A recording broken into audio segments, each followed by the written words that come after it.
বিসমিল্লাহির রহমানির রাহিম। কবিতা তাহারই পরে মনে, সুফিয়া কামাল। হে কবি, নীরব কেন? ফাগুন যে এসেছে ধরায়। বসন্তে বরিয়া তুমি লবে নাকি তব বন্দনায়।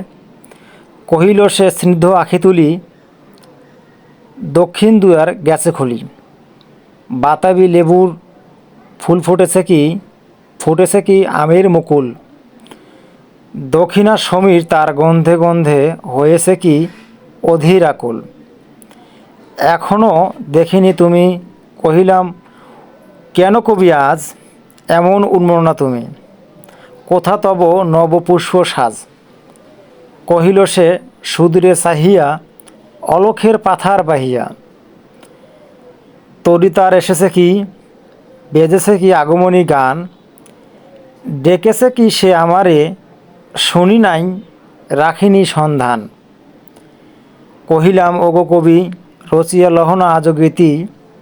বসন্ত বন্দনা তব কণ্ঠে শুনিয়ে মোর মিনতি। কহিল সে মৃদু মধুস্বরে, নাই হলো না হোক এবারে।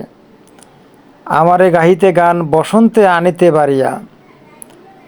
রহিনী সে ভুলিনি তো, এসেছে তো ফাগুন সরিয়া।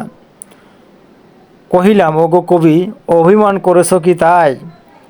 যদিও এসেছে তুমি, তারে করিলে বৃথাই। কহিল সে পরম হেলায়, বৃথা কেন ফাগুন বেলায়। ফুল কি ফোটেনি শাখে, পুষ্পরতি লোভে নাকি ঋতুর রাজন।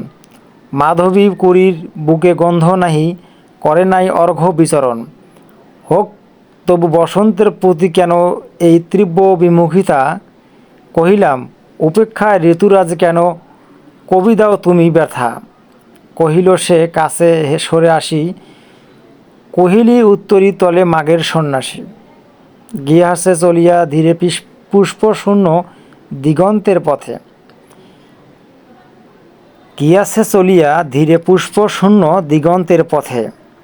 রিক্ত হস্তে তাহার এই পরে মনে, ভুলিতে পারি না কোনো মতে। এই কবিতাটা আসলে একটি গুরুত্বপূর্ণ কবিতা। এই কবিতা থেকে এইচএসসি ফাইনাল পরীক্ষা সহ ইউনিভার্সিটি অ্যাডমিশন অর্থাৎ বিশ্ববিদ্যালয় ভর্তি পরীক্ষা সহ চাকরি পরীক্ষার ম্যাক্সিমাম ক্ষেত্রে এটি এখান থেকে প্রশ্ন করা হয়। তাই এটি গুরুত্বপূর্ণ। এটি আসলে মনোযোগ সহকারে পড়তে হবে এবং অর্থটাও বুঝতে হবে।